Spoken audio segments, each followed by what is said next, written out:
और यदि हम पवित्र आत्मा का सामर्थ्य और पवित्र आत्मा की प्रेरणा से नहीं बोले तो शायद हमारी गवाही के द्वारा हम पवित्र आत्मा को दुखी भी करेंगे, क्योंकि परमेश्वर का आत्मा, सत्य का आत्मा प्रभु यीशु की महिमा करता है। और हम अपने साक्ष्य के द्वारा कुछ लोग केवल खुश हो गए, शायद पवित्र आत्मा को हम दुखी कर देंगे। क्या साक्षी देने के बाद आप नीचे बैठ गए, तब परमेश्वर की स्तुति से आपका हृदय भर गया, परमेश्वर के कदमों में गिर जाने की इच्छा आपके अंदर हुई कि कोई देखे या न देखे, कोई कुछ करे, मैं कदमों में वहां गिरकर परमेश्वर की आराधना करना चाहता हूं। एक बात पवित्र आत्मा ने मुझे आज बताई, कभी सोचा ही नहीं।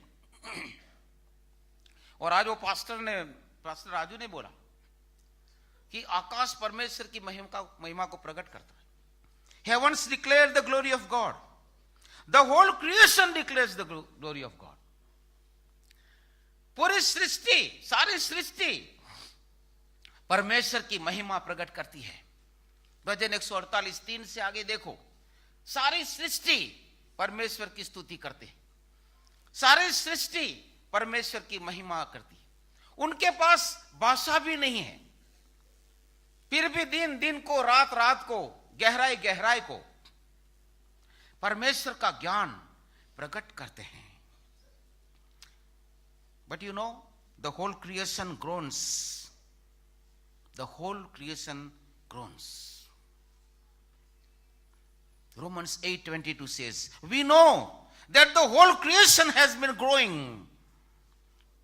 groaning in the pains of childbirth right up to the present time.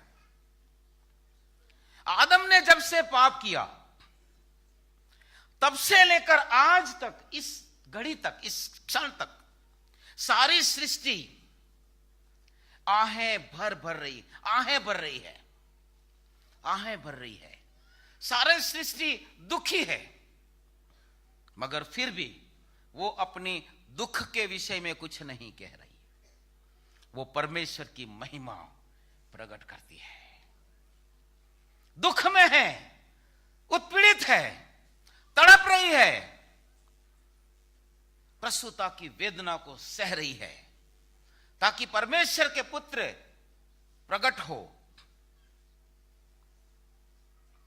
मगर फिर भी अपना दुख किसी को नहीं बताती। पवित्र आत्मा ने पौलुस को बताया, तब पौलुस ने लिखा और कलीसिया को कहा, तब बोलता हम जानते हैं कि समग्र सृष्टि आहें भर भर कर रो रही, अंदर ही अंदर घुटन सी महसूस कर रही है, बड़ी यातना में है पूरी सृष्टि, मगर फिर भी परमेश्वर की महिमा प्रकट कर रही है।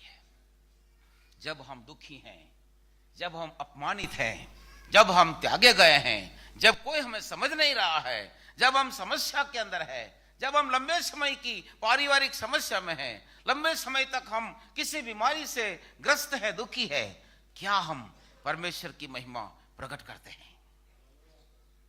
क्या हम परमेश्वर की महिमा प्रकट करते हैं?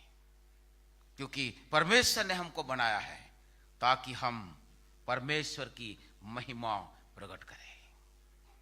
Declare the praises of God.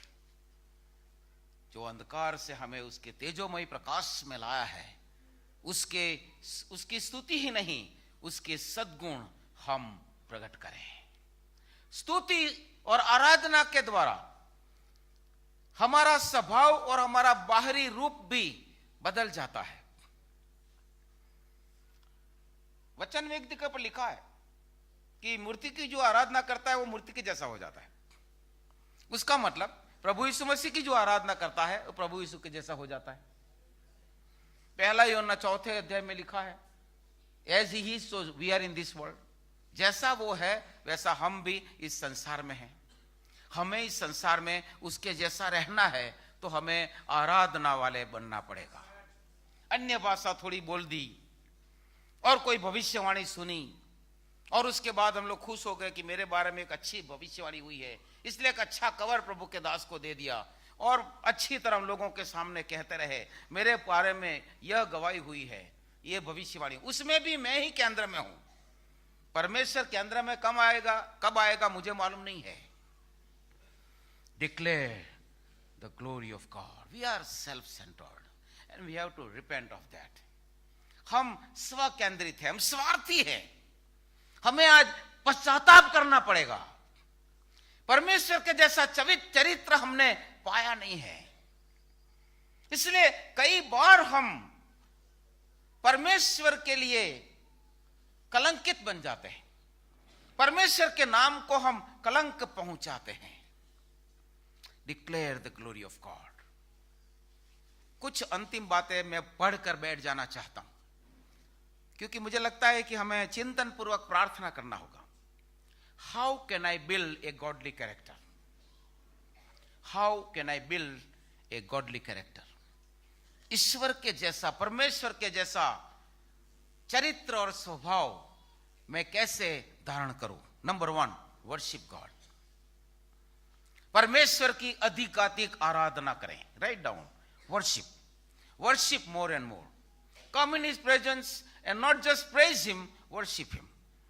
उसकी स्तुति, उसको धन्यवाद करना इतना ही नहीं, स्तुति की पराकाष्ठा तक पहुंचे, उसकी आराधना करें। Number 2, abide in his word. परमेश्वर के वचन में लगातार बने रहें।